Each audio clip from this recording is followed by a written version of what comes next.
يا أيها الذين آمنوا أطيعوا الله وأطيعوا الرسول ولا تبطلوا أعمالكم.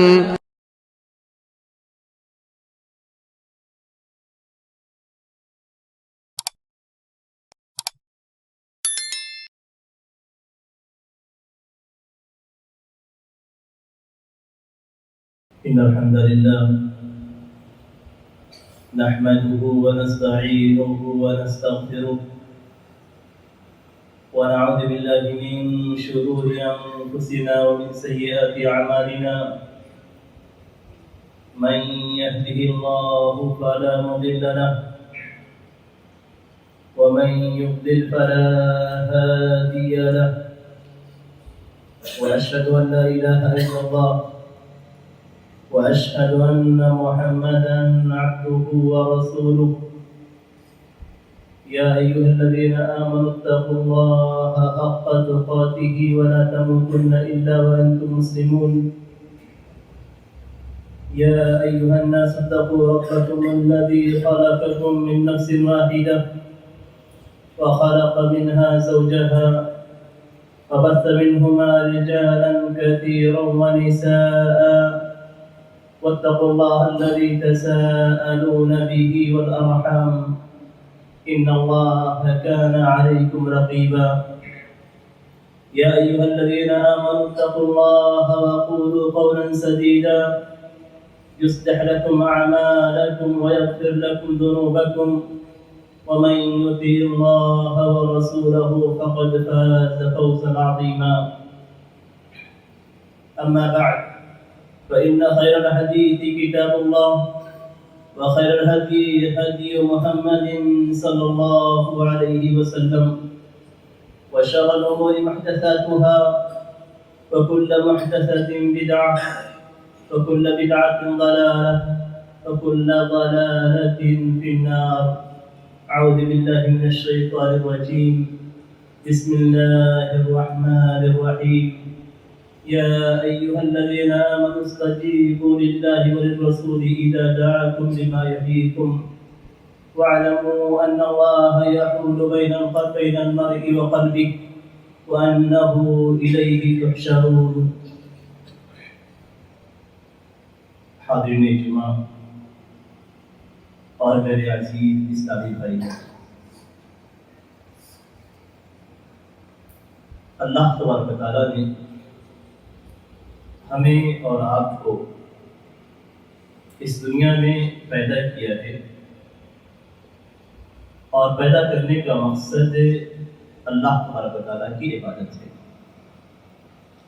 کوئی بھی چیز جب بنائی جاتی ہے تو اس کے پیچھے ایک مقصد ہوتا ہے، اور اسی مقصد کو جاننا بہت ضروری ہوتا ہے. حتیٰ کہ دنیا کے اندر بھی اگر کوئی چیز بنائی جاتی ہے تو اس کے پیچھے کوئی نہ کوئی مقصد ہوتا ہے. بلا مقصد، بلا ہدف، بلا گول کوئی چیز بنائی نہیں جاتی. اور اگر کوئی شخص کوئی بھی چیز بناتا ہے لیکن اس کا کوئی مقصد نہیں ہے تو بلا مقصد باطل طریقے سے اس چیز کے بنانے پہ اس کا کوئی فائدہ حاصل نہیں ہوتا. اللہ تبارک و تعالیٰ حکیم ہے، اور اللہ تبارک و تعالیٰ نے ہمیں ایک مقصد کے تحت اس دنیا کے اندر بھیجا ہے، اور اس مقصد کو اللہ تبارک و تعالیٰ نے قرآن کریم کے اندر بھی بیان فرمایا. وما خلقت الجن والانس الا لیعبدون، کہ ہم نے جنوں کو اور انسانوں کو صرف اپنی عبادت کے لیے پیدا کیا ہے. یہی وہ مقصد ہے جو اللہ تبارک و تعالیٰ ہم سے چاہتا ہے. اللہ تبارک و تعالیٰ چاہتا ہے کہ ہم اللہ تبارک و تعالیٰ کی عبادت کریں. اسی کے لیے اللہ تبارک و تعالیٰ نے انبیاء کرام کو بھیجا تاکہ مسلمان اسلام کو قبول کرنے والے، اللہ کے دین پر چلنے والوں کو معلوم ہو سکے کہ وہ کس طریقے سے اللہ کے دین پہ چلے. انبیاء کرام کے بھیجنے کا مقصد بھی یہی ہے، آسمانی کتابوں کو نازل کرنے کا مقصد بھی یہی ہے، ہمیں شریعت دینے کا مقصد بھی یہی ہے کہ ہم اللہ تبارک و تعالیٰ کی صحیح طور پہ عبادت کریں۔ عبادت کے اندر سب سے پہلی جو چیز آتی ہے وہ یہ کہ ہم اللہ تبارک و تعالیٰ کو اچھی طریقے سے سمجھیں، اللہ تبارک و تعالیٰ کی اچھی طریقے سے معرفت حاصل کریں، اور یہ معرفت اللہ تبارک و تعالیٰ پر ایمان لانے سے ہوتی ہے۔ قرآن کریم کی آیات کو دیکھیے تو ہمیں واضح طور پہ نظر آتا ہے کہ ہر نبی کے ساتھ اللہ تبارک و تعالیٰ نے جو بات ذکر کی ہے وہ یہ کہ مجھے اس لیے بھیجا گیا ہے تاکہ میں تمہیں یہ بتلا سکوں کہ ما لکم من الہ غیر، اللہ کے علاوہ تمہارا کوئی معبود نہیں ہے، اللہ کے علاوہ کوئی ایسی ذات نہیں ہے جس کی عبادت کی جائے۔ تو سارے انبیاء کرام کا ایک ہی پیغام ہے، وہ پیغام لا الہ الا اللہ، اللہ تبارک و تعالیٰ کے علاوہ کوئی معبود نہیں ہے، کوئی ہستی نہیں ہے، کوئی ذات نہیں ہے جس کی عبادت کی جائے۔ اس عبادت کے اندر اگر خلل واقع ہوتا ہے تو یہ خلل ہمارے ایمان کے اندر واقع ہوتا ہے۔ اس عبادت میں اگر کوئی کمی ہوتی ہے تو ہمارے ایمان باللہ میں کمی ہوتی ہے۔ ایمان باللہ کا مقام ایمان میں سب سے زیادہ اونچا ہے۔ سب سے پہلی چیز جو بندوں پہ واجب ہوتی ہے اور جس کا جاننا ہر مسلمان پہ بلکہ ہر انسان پہ واجب ہے، وہی کہ اللہ تبارک و تعالیٰ پہ ایمان رکھے۔ کس طریقے سے اللہ تبارک و تعالیٰ پہ ایمان رکھنا ہے، اس چیز کا جاننا ہر مسلمان پہ واجب ہے، ورنہ اس کی ایمان کے اندر کمی ہے۔ حقیقی معنوں میں وہ اللہ تبارک و تعالیٰ پہ کس طریقے سے ایمان رکھنا چاہیے، ایمان نہیں رکھتا ہے۔ لا الہ الا اللہ ہم زبان سے کہتے ہیں، اس کے معانی کو بھی ہم اچھی طریقے سے جانتے ہیں کہ اللہ تبارک و تعالیٰ کے علاوہ کوئی معبود نہیں ہے، کوئی معبود برحق نہیں ہے، کسی کی عبادت اللہ کو چھوڑ کر نہیں کی جائے گی، لیکن اس کے باوجود ہماری ایمان کے اندر کمی ہو جاتی ہے۔ کمی کیوں ہوتی ہے؟ اس لیے کہ ہم جانتے ہیں کہ اللہ کے علاوہ کوئی عبادت کے لائق نہیں ہے، لیکن جس طریقے سے اللہ تبارک و تعالیٰ کی عبادت کرنی چاہیے اس انداز میں ہم اللہ تبارک و تعالیٰ کی عبادت نہیں کرتے۔ حضرت معاذ بن جبل رضی اللہ تعالیٰ عنہ نبی اکرم صلی اللہ علیہ وسلم کے ساتھ بیٹھے ہوئے تھے، سواری پہ تھے۔ نبی اکرم صلی اللہ علیہ وسلم نے فرمایا کہ اے معاذ، پیچھے سے آواز دیتے ہیں کہ لبیک یا رسول اللہ صلی، کہ اللہ کے رسول میں حاضر ہوں اور یہ میری خوش بختی ہے کہ میں آپ کے سامنے ہوں۔ دو بار نبی اکرم صلی اللہ علیہ وسلم نے 3 بار اس طریقے سے پوچھا، حضرت معاذ رضی اللہ تعالیٰ عنہ نے جواب دیا۔ نبی اکرم صلی اللہ علیہ وسلم کا سوال تھا کہ بندے پر اللہ کا حق کیا ہے؟ انہوں نے کہا کہ اللہ اس کے رسول بہتر جانتے ہیں۔ بندوں پہ اللہ کا حق یہ ہے کہ وہ اللہ کی عبادت کرے، اس کے ساتھ کسی چیز کو شریک نہ کرے۔ اور اس کے بعد دوسرا سوال نبی اکرم صلی اللہ علیہ وسلم کی جانب سے تھا کہ اللہ پر بندوں کا حق کیا ہے؟ تو انہوں نے کہا کہ اللہ اس کے رسول بہتر جانتے ہیں۔ نبی اکرم صلی اللہ علیہ وسلم جواب دیتے ہیں کہ جو شخص اللہ کی عبادت کرتا ہے، اس کے ساتھ کسی کو شریک نہیں ٹھہراتا، تو اللہ تبارک و تعالیٰ کے حق ہے کہ اسے جنت میں داخل کرے۔ ہم میں سے ہر مسلمان جنت میں داخل ہونا چاہتا ہے، لیکن صرف لا الہ الا اللہ کے کلمے کے کہنے سے ہم جنت میں نہیں چلے جائیں گے، بلکہ اس کلمے توحید کے تقاضے ہیں، اور وہ تقاضا یہ ہے کہ ہم رب کی عبادت کریں تو رب کو کے ساتھ کسی کو شریک نہ ٹھہرائیں۔ ہم اپنے آپ کو اہل توحید کہتے ہیں، ہم اپنے آپ کو اہل سنت الجماعت کہتے ہیں، ہم اپنے آپ کو اہل حدیث کہتے ہیں، ہم اپنے آپ کو سلفی کہتے ہیں، تو کیا حقیقت میں ہم سلف کے منہج پہ چل رہے ہیں؟ کیا حقیقت میں ہم سنت اور جماعت والوں کی اتباع کر رہے ہیں؟ ہم میں سے کتنے مسلمان ہیں جو زبان سے کلمہ توحید لا الہ الا اللہ کی گواہی دیتے ہیں، لیکن اللہ تبارک و تعالیٰ کے ساتھ شریک کرتے ہیں؟ ہم میں سے کتنے مسلمان ہیں جو کلمہ توحید کی گواہی دیتے ہیں لیکن شرک اکبر کا ارتکاب کرتے ہیں۔ قرآن کریم کے اندر جب آیت کریمہ الذین آمنوا ولم یلبسوا ایمانهم بظلم اولئک لهم الامن وهم مہتدون، جو لوگ ایمان لائے اور ایمان لانے کے بعد اپنے ایمان کو کسی بھی قسم کے ظلم سے ملوث نہیں کیا تو ان کے لیے امن ہے، یہ ہدایت یافتہ ہے۔ یہ آیت کریمہ جب نازل ہوئی تو صحابہ کرام نبی اکرم صلی اللہ علیہ وسلم کے پاس گئے، انہوں نے کہا کہ وَأَيُّنَا لَمْ يَظْلِمْ نَفْسَهُ، کہ ہم میں سے کون ہے جس نے اپنے آپ پہ ظلم نہ کیا ہو؟ تو نبی اکرم صلی اللہ علیہ وسلم نے فرمایا کہ اس سے مراد وہ ظلم نہیں ہے جو تم سمجھ رہے ہو، بلکہ اس سے مراد یہ ہے جیسا کہ حضرت لقمان السلام نے اپنے بیٹے سے کہا تھا یا بنی لا تشرک باللہ ان الشرک لظلم عظیم، اے میرے بیٹے اللہ کے ساتھ شرک نہ کرنا، اس لیے کہ شرک بہت بڑا گناہ ہے۔ ہمیں سے کتنے مسلمان ہیں جو شرک کا ارتکاب کرتے ہیں لیکن انہیں شعور نہیں ہوتا کہ وہ شرک کا ارتکاب کرتے ہیں؟ کتنے مسلمان ہیں جن کو اللہ تبارک و تعالیٰ آزماتا ہے ان کے نفس میں، ان کی اولاد میں، ان کی بیویوں میں؟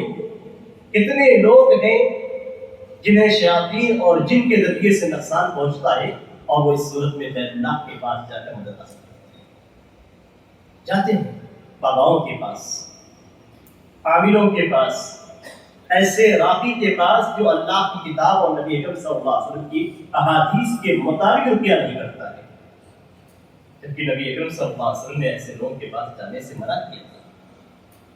وہی شخص اگر صرف جاتا ہے اس کے پاس اور کچھ بھی نہیں کرتا تب بھی اس کی 40 دن کی نمازیں قبول نہیں ہوتی ہے اگر وہ پڑھتا ہے۔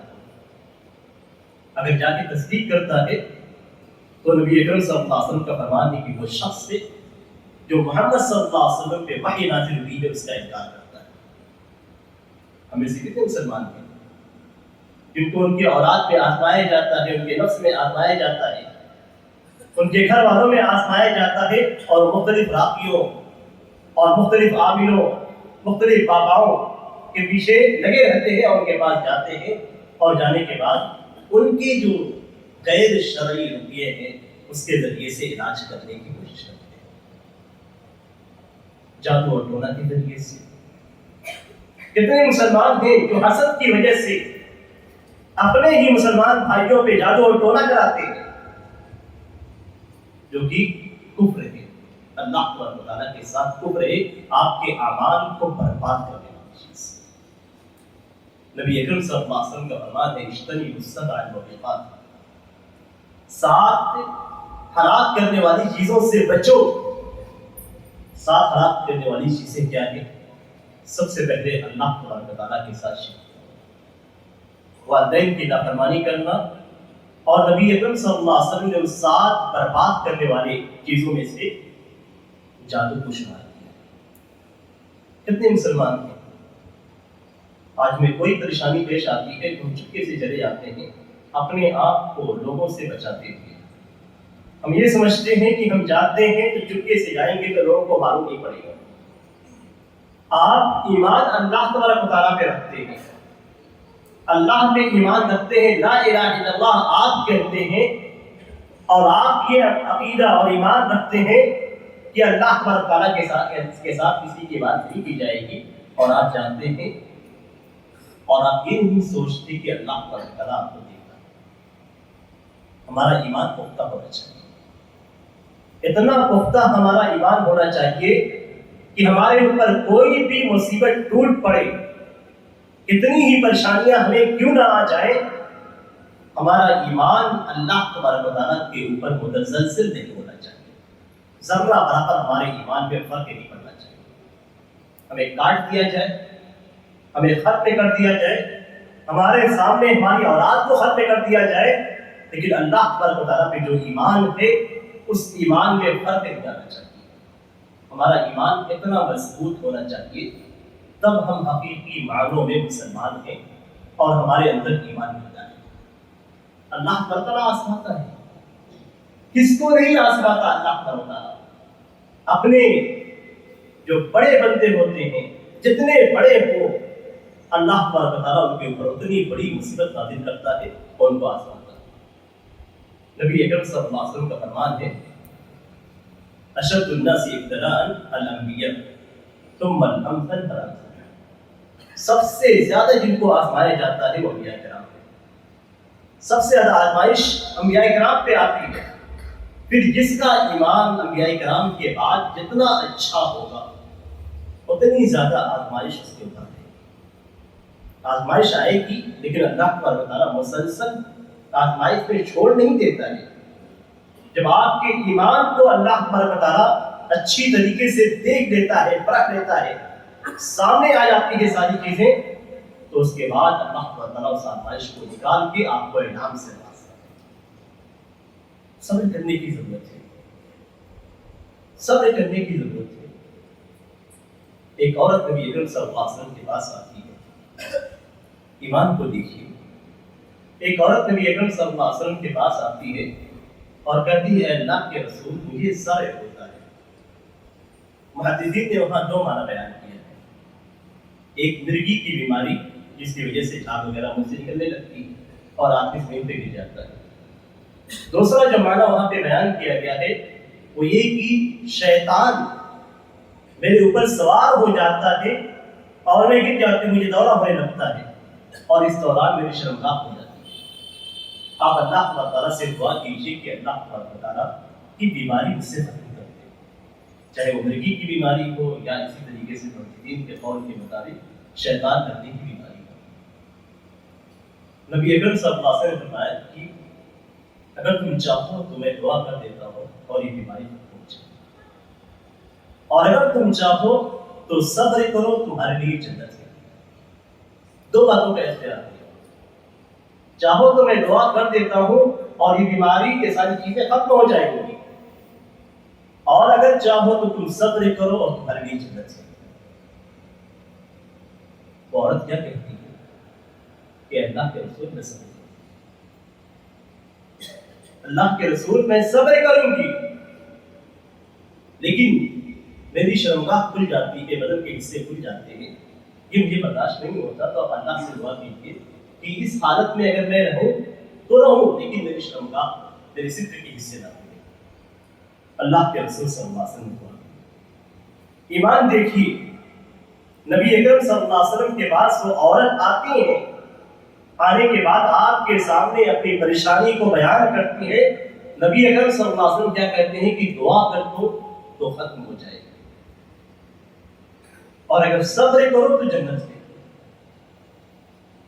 یہ جنتی عورت ہے جو اپنی بیماری پہ، اپنی پریشانی پہ اور شیطان کے لگنے پہ صبر کرنے کی صلاح دے دیتی ہے کہ جنت ملے گی۔ آج ہم مسلمان اس کے برعکس ہیں، ہمیں جو پریشانیاں آتی ہیں ہم ان پریشانیوں پہ صبر کرنے کے بجائے ہم یہ سوچتے ہیں کہ بیماری ختم ہو جائے، یہ پریشانی ٹل جائے کسی بھی طریقے سے، شرعی طریقے سے، غیر شرعی طریقے سے، ہم اس بات کا سہارا لینے کی کوشش کرتے ہیں۔ نبی اکرم صلی اللہ علیہ وسلم کی احادیث پہ غور کیا جائے تو صبر کا مقام اتنا اونچا ہے آدمی سوچ بھی نہیں سکتا۔ نبی اکرم صلی اللہ علیہ وسلم کا فرمان ہے کہ میری امت میں سے 70,000 لوگ جنت میں بغیر حساب کتاب کے داخل۔ ان کی جو کیفیت بیان کی گئی اس کیفیت میں ایک کیفیت یہ بھی ہے کہ ولا یسترقون، کہ یہ لوگ ایک روپیہ نہیں طلب کرتے، کوئی بیماری ہو گئی، پریشانی ان کو آ گئی تو کسی کے پاس جا کر نہیں کہتے ہیں کہ روپیہ کر دیجیے، شرعی روپیہ تک وہ طلب نہیں کرتے کسی اور سے۔ اپنے نفس سے پریشانی ہوئی، اولاد کی پریشانی ہوئی، کسی راقی کے پاس نہیں جاتے، کسی رقیہ کرنے والے کے پاس نہیں جاتے، کسی سے یہ نہیں کہتے کہ تم رقیہ کر دو، حالانکہ وہ شرعی رقیہ کی بات ہے۔ صبر کرتے ہیں اللہ تبارک و تعالیٰ کی آزمائش پہ۔ 70,000 لوگ ہوں گے جو جنت میں بغیر حساب کتاب کے داخل ہوں گے۔ قیامت کے دن ان کا کوئی حساب نہیں ہوگا، قبر کے اندر ان کا کوئی حساب نہیں ہوگا، اللہ تبارک و تعالیٰ کے حضور کھڑے نہیں ہوں گے، ڈائریکٹ وہ جنت میں چلے جائیں گے۔ یہ ان کا ایمان ہوگا جس ایمان کی بدولت اللہ تبارک و تعالیٰ نے ان سے حساب کو، ان سے عذاب کو، ساری چیزوں کو نکال دیا۔ ایمان کی مضبوطی بہت اہم چیز ہے. ہم سیرت کے واقعات پڑھیں تو ہمیں سمجھ میں آئے گا کہ صحابہ کرام کو مکہ مکرمہ میں کن کن باتوں پہ کتنا زیادہ عذاب دیا ہے. وہ چیزیں جو ایمان کو باقی رکھتی ہیں، انسان کو بچاتی ہیں. یعنی اگر کلمہ کفر آدمی مجبوری کی حالت میں ادا کر دے اپنی جان بچانے کے لیے، پریشانی کو ٹالنے کے لیے، تو اسلام میں اس کی اجازت موجود ہے. لیکن اس کے باوجود حضرت بلال رضی اللہ تعالیٰ عنہ کے واقعات کو آپ پڑھیں کہ کس طریقے سے ان کو سزا دیا جاتا تھا، اس کے باوجود وہ صرف اللہ تبارک و تعالیٰ کا نام. ان سے کہا جاتا تھا کہ جو ان کے بت ہیں ان کے نام لیے جائیں، لیکن ان کے بتوں کے نام لینے کے بجائے وہ اللہ تبارک و تعالیٰ کا نام لیتے تھے. اس میں انہیں مارا جاتا تھا، پیٹا جاتا تھا، سخت عذاب دیا جاتا تھا. یہ واقعات میں پڑھنے کی ضرورت ہے تاکہ ہمارے ایمان کا اثر ہو. آج ہم صرف دعویٰ کرتے ہیں کہ ہمارے توحید ہے، کلمہ توحید لا الہ الا اللہ کو زبان سے ادا کرتے ہیں، لیکن جب بات آتی ہے قرآن اور سنت پہ عمل کرنے کی تو ہم پیچھے رہ جاتے ہیں. قرآن کریم کے اندر اللہ تعالیٰ فرماتا ہے یا ایھا الذین آمنوا استجیبوا للہ وللرسول اذا دعاکم لما یحییکم. آیت کریمہ کتنی پیاری ہے، کتنی پیاری ہے. اگر ایک بار اس کے معنی پہ غور کیا جائے تو سمجھ میں آ جائے کہ یہ زندگی کیا ہے. اللہ تعالیٰ مومنوں کو، موحدین کو، جو لا الہ الا اللہ کہتے ہیں، ان کو مخاطب کرتا ہے کہ اے ایمان والو، اللہ اور اس کے رسول کی بات کو قبول کرو. اذا دعاکم لما یحییکم، جب وہ تمہیں پکارتے ہیں، بلاتے ہیں کسی ایسی چیز کی جانب جس میں تمہاری زندگی ہے. آپ زندہ رہنے کے لیے کیا کر سکتے ہیں؟ زندہ رہنے کے لیے آپ کیا قربانی دیتے ہیں؟ آپ جائیں ہاسپٹلوں میں دیکھیں کہ جو لوگ موت کے دہانے پہ کھڑے ہیں ان کو بچانے کے لیے کتنی دولت خرچ کی جا رہی ہے. آپ ایک بار ہاسپٹل میں جائیے تو آپ کو اندازہ ہو جائے گا کہ اس زندگی کو بچانے کے لیے انسان کیا کیا خرچ کرتا ہے، کتنے جتن کرتا ہے، کتنے قسم کے ہاسپٹلوں کے چکر لگاتا ہے، کتنے ڈاکٹروں کے پاس جاتا ہے. لیکن اس سے زندگی سے کچھ دنوں کے لیے تو بچ سکتا ہے، ہمیشہ کے لیے نہیں بچ سکتا. حقیقی زندگی کیا ہے انسان کی؟ حقیقی زندگی انسان کی آخرت کی زندگی ہے جو ہمیشہ رہے گی. آپ جنت میں ہیں تو جنت میں ہمیشہ رہیں گے. آپ کو اللہ نہ کرے اگر جہنم میں جانا پڑے ہمیں تو جہنم کی زندگی ہمیشہ کی زندگی. یہ کیا چیز ہے، سمجھنے کی ضرورت ہے. یا ایھا الذین آمنوا استجیبوا للہ والرسول اذا دعاکم لما یحییکم. قرآن اور سنت کی باتیں یہ زندگی ہے حقیقت میں. یہ آپ کو وہ زندگی دیں گی جس کی آپ تمنا کر سکتے ہیں. اس دنیا میں آپ کو جتنی تمنا کرنا ہے کر لیجیے. اگر آپ نے شریعت کے مطابق زندگی گزاری تو یہ ساری تمنائیں اس سے کہیں زیادہ آپ کو آخرت مل جائیں گی. قرآن اور حدیث کے اندر جو باتیں ہیں یہ باتیں زندگی ہیں. یہ آپ کو زندہ رکھیں گی، آپ کے اندر زندگی پیدا کریں گی، آپ کو آخرت میں جنت کی زندگی عطا کریں گی. وَاعْلَمُوا، اس کے بعد ایک دھمکی بھی ہے. اتنی پیاری بات کے بعد ایک دھمکی بھی دی گئی ہے. وَاعْلَمُوا أَنَّ اللَّهَ يَحُولُ بَيْنَ الْمَرْءِ وَقَلْبِهِ. جان لیں کہ اللہ انسان اور اس کے دل کے درمیان حائل ہو جاتا ہے. اللہ کا فرمان آیا، آپ کے کان میں پڑا، آپ نے سنا، سننے کے بعد آپ چلے گئے، عمل نہیں کیا. اللہ کے رسول کا فرمان آپ کو سنائی دیتا ہے اور آپ سنتے ہیں، اس پہ عمل نہیں کرتے. اللہ تعالیٰ فرماتا ہے کہ جان لو کہ اللہ تبارک و تعالیٰ آدمی اور اس کے دل کے درمیان حائل ہو جاتا ہے. آپ ایمان لائے ہوئے ہیں تو اللہ تعالیٰ کا فضل ہے. اس میں آپ کا کوئی احسان نہیں ہے. آپ کسی احسان کی وجہ سے ایمان نہیں لائے ہیں، بلکہ اللہ تعالیٰ کی توفیق ہے کہ اللہ نے آپ کو ایمان والا بنایا ہے، آپ کو لا الہ الا اللہ کہنے والا بنایا ہے. اور کہنے کے بعد آپ اس پہ عمل نہیں کرتے ہیں تو آپ کے دل کے درمیان اللہ تعالیٰ حائل ہو جائے.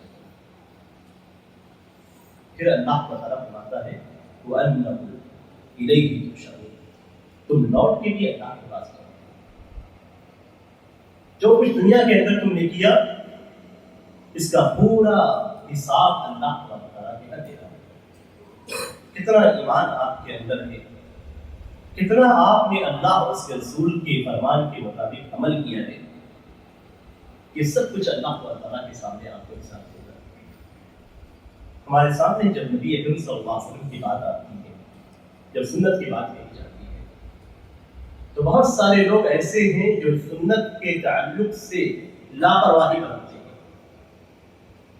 بہت سارے لوگ ایسے ہیں جب سنت کی بات کہی جاتی ہے تو وہاں پہ مختلف قسم کی تعویلات شروع کر دیتے ہیں. اسراء اور معراج کے موقع پہ نبی اکرم صلی اللہ علیہ وسلم کو اسراء کرائی گئی. اسراء اور معراج ایک ہی رات میں آپ مکہ سے نکلے, فلسطین پہنچے, وہاں سے رب تعالیٰ کے پاس پہنچے اور پھر واپس کیا. جب یہ بات نبی اکرم صلی اللہ علیہ وسلم نے مشرکین کو بتلائی تو انہوں نے مذاق اڑایا کہ ایک رات میں جو کہ مہینوں کا سفر ہے, مکہ سے فلسطین کا سفر مہینے کا سفر ہے اس زمانے میں, تو ایک ہی رات میں کس طریقے سے نبی اکرم صلی اللہ علیہ وسلم فلسطین پہنچیں گے, وہاں سے اللہ کے پاس پہنچیں گے, پھر آپ جائیں گے. مذاق اڑایا انہوں نے. ابو بکر رضی اللہ تعالیٰ عنہ کے پاس گئے اور انہوں نے کہا کہ تمہارے ساتھی ایسا کہہ رہے ہیں کہ ان کو اسراء اور معراج کرائیں گے. کیا کہتے ہیں, ان کان قد قال فقد صدق, اگر انہوں نے ایسا کہا ہے تو سچے ہیں.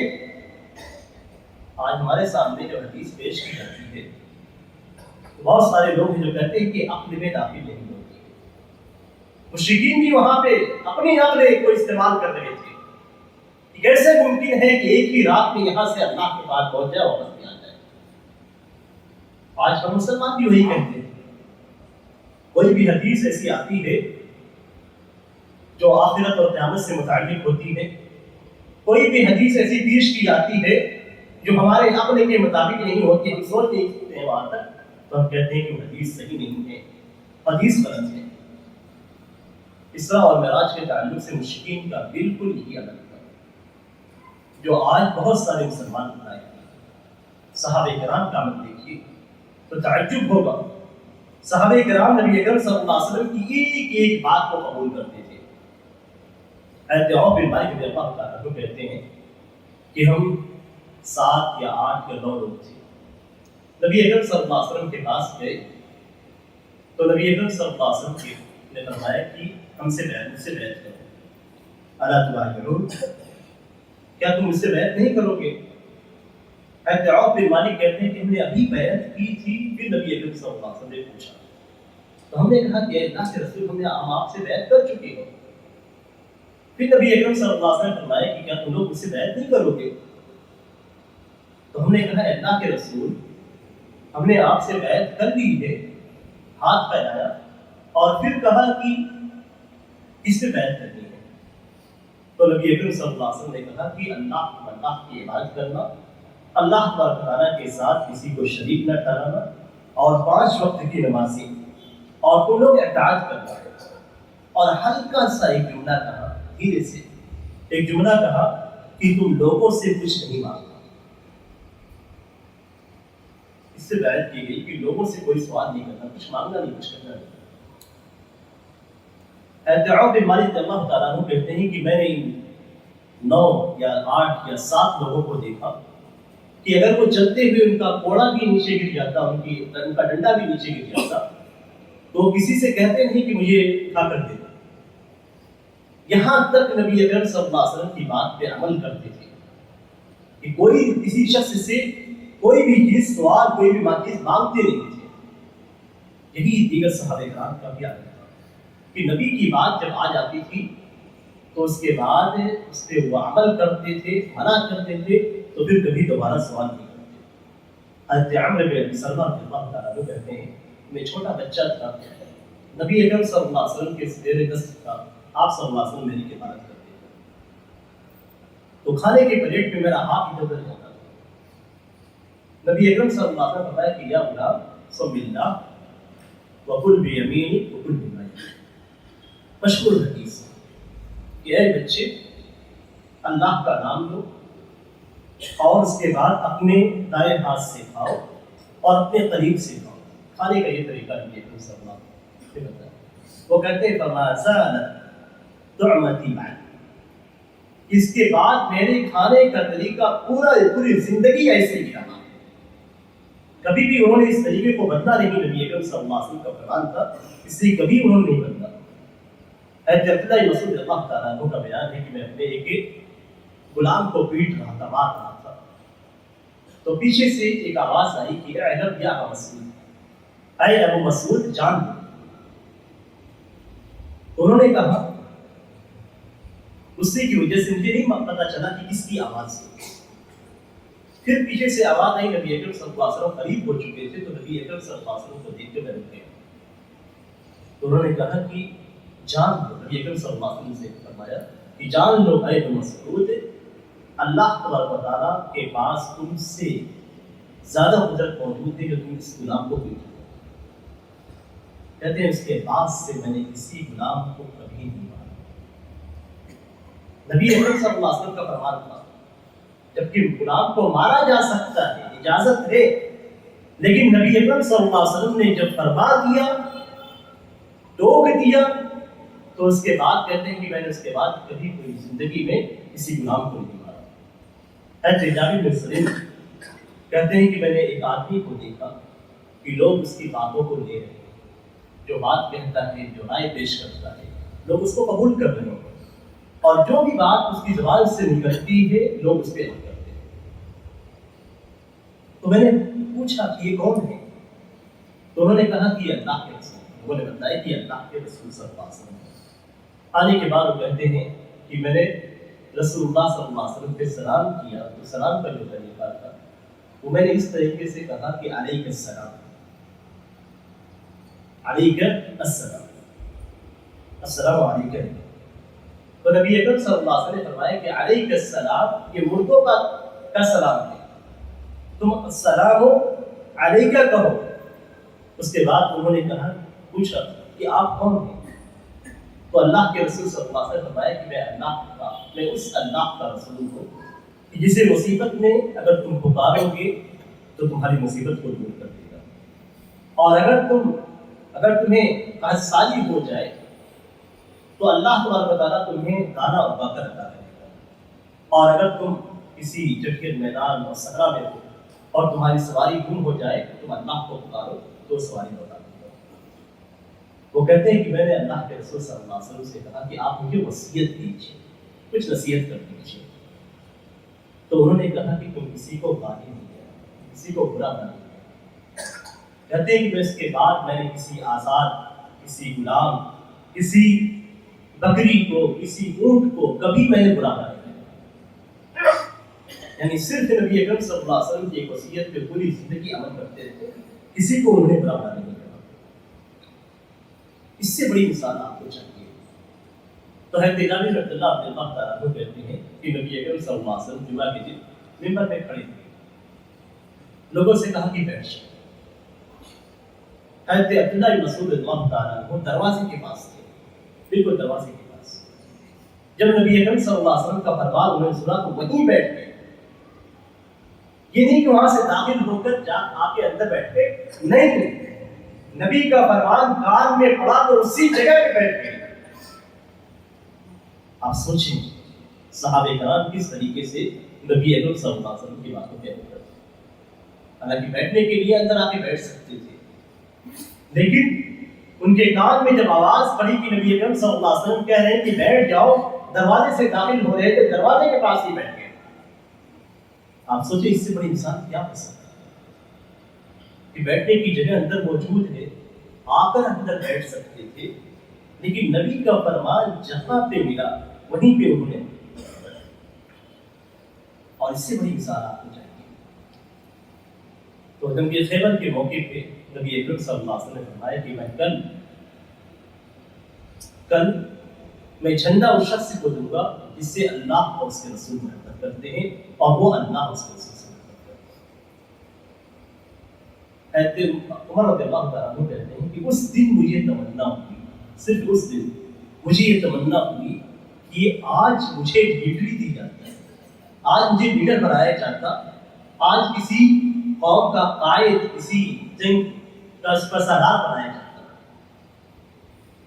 دوسرے دن نبی اکرم صلی اللہ علیہ وسلم نے حضرت علی رضی اللہ تعالیٰ عنہ کو جھنڈا دیا اور اس کے بعد کہا کہ جاؤ اور پلٹنا نہیں، جاؤ اور پلٹنا نہیں۔ وہ جھنڈا لے کے جانے لگے تو تھوڑی دور جانے کے بعد کھڑے ہو گئے، ٹھہر گئے، ٹھہرنے کے بعد پلٹتے نہیں ہیں، وہیں سے کھڑے ہو کر نبی اکرم صلی اللہ علیہ وسلم کو پکارتے ہیں کہ یا رسول اللہ الا ماذا اقاتل،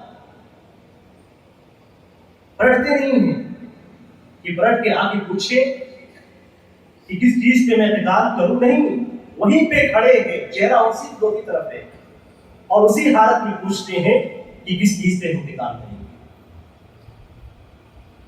نبی اکرم صلی اللہ علیہ وسلم صرف یہ کہا تھا کہ پلٹنا نہیں، ہم ہوتے تو پلٹ کے پوچھتے پھر جاتے اور جنگ کی حالت میں نہیں پلٹتے، لیکن نبی کا فرمان آ گیا کہ پلٹ کر نہیں دیکھتا، تو انہوں نے پلٹ کر نہیں دیکھا، چہرہ دوسری طرف ہے، سوال پیچھے کیا جا رہا ہے، چیخ کر وہاں سے پوچھتے ہیں، تھوڑی دور پہنچتے ہیں، وہاں سے آواز بلند کر کے چیخ کر پوچھتے ہیں رسول اللہ صلی اللہ علیہ وسلم سے کہ اے اللہ کے رسول کس چیز پر ہم قتال کریں۔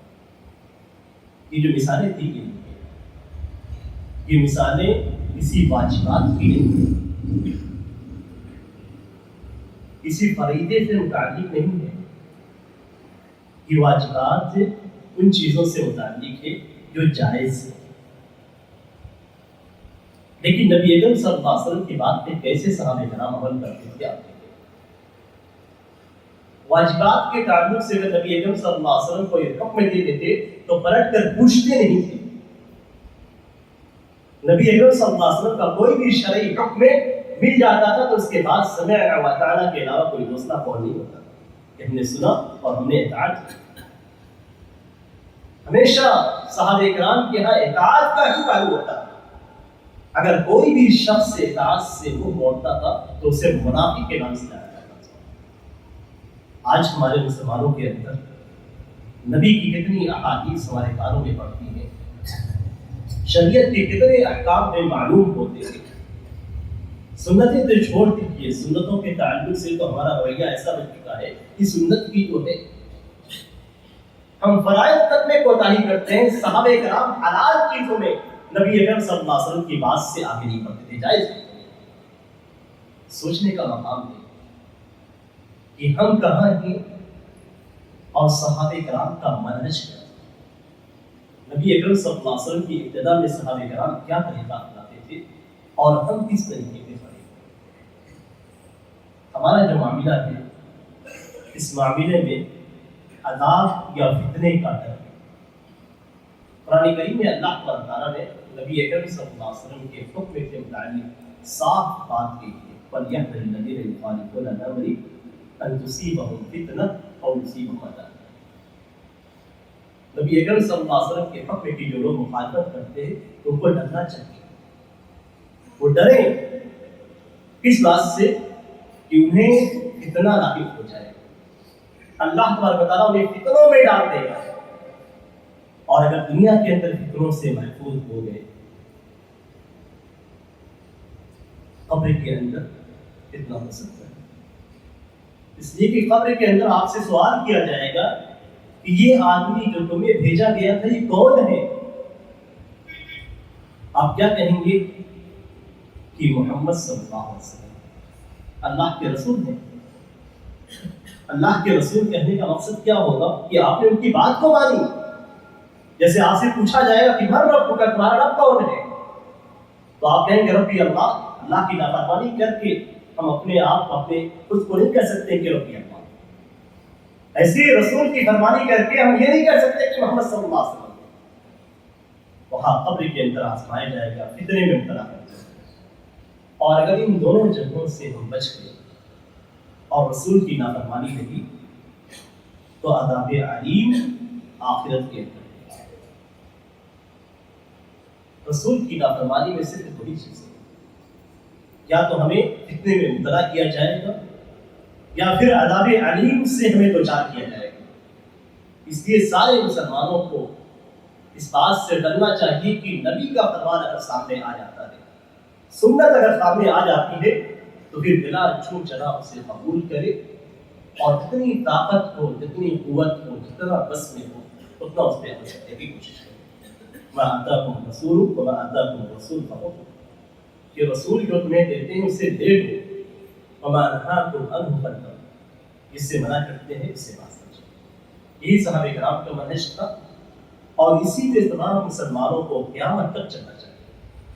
اس لیے کہ ہماری اصلاح تبھی ہو سکتی ہے جب ہم صحابہ کرام کے منہج کے مطابق اپنی زندگی کو بنائیں۔ اگر ہم اپنی زندگی کو صحابہ کرام کے طریقے پہ نہیں بناتے ہیں تو ہم ہدایت پہ نہیں۔ قرآن کریم کے اندر بیان کیا گیا فَإِنْ آمَنُوا بِمِثْلِ مَا آمَنْتُم بِهِ فَقَدِ اهْتَدَوْا، کہ اگر لوگ ویسے ایمان لاتے ہیں، ایمان کے اندر ایمان یعنی لا الہ الا اللہ کہنا بھی ہے اور شریعت کے مطابق عمل کرنا بھی ہے، دونوں چیزیں ہیں۔ صرف ایمان میں زبان سے کہنا نہیں ہے بلکہ شریعت کے مطابق عمل بھی کرنا ہے۔ اگر لوگوں کا ایمان صحابہ کرام کے ایمان کی طرح ہے، عقیدے کے اندر، عمل کے اندر، اخلاق کے اندر، کردار کے اندر، معاملات کے اندر، فقد اهتدوا، تب ہدایت پہ۔ وَإِن تَوَلَّوْا فَإِنَّمَا هُمْ فِي شِقَاقٍ، اگر کسی بھی چیز میں ہم صحابہ کرام کے منہج سے ہٹ گئے، ان کے طریقے کو نہیں بتایا، ایمان کے اندر، عقیدے کے اندر، فکر کے اندر، منہج کے اندر، عمل کے اندر، کردار کے اندر، اخلاق کے اندر، معاملات کے اندر، لین دین میں بھی، فَإِنَّمَا هُمْ فِي شِقَاقٍ، وہ الگ ہو کر چلے گئے، یعنی ہم نے الگ راستہ اپنا لیا۔ فَسَيَكْفِيكَهُمُ اللَّهُ، وہاں پہ دھمکی ہے کہ اللہ تبارک و تعالیٰ ان کے لیے کافی ہے۔ جو اللہ کے پاس جائیں گے تو اللہ تبارک و تعالیٰ انہیں ان کے لیے کافی ہے، دکھا دے گا انہیں۔ اس لیے ہمیں ہمیشہ اس بات کا خیال رکھنا چاہیے کہ ہمارا ایمان، ہمارا عقیدہ، ہمارا منہج، ہمارا طریقہ، ہمارے عبادات، ہمارے معاملات، ہمارے اخلاق، ہمارے کردار، ہماری ساری چیزیں صحابہ کرام کے منہج کے مطابق ہو، تاکہ ہم ہدایت ملے۔ اللہ تعالیٰ سے دعا ہے کہ اللہ تعالیٰ ہمیں دین کو سمجھنے کی توفیق عنایت فرمائے، ہمارے دلوں میں اپنے ایمان کو راسخ کر دے، اور ہمیں صحابہ کرام کے منہج کو سمجھنے اور اس میں چلنے کی توفیق عنایت فرمائے۔ بارک اللہ لکم فی القرآن العظیم ونفعني وإياكم بما فيه من آیات الذکر الحکیم، إنه تعالى جواد کریم۔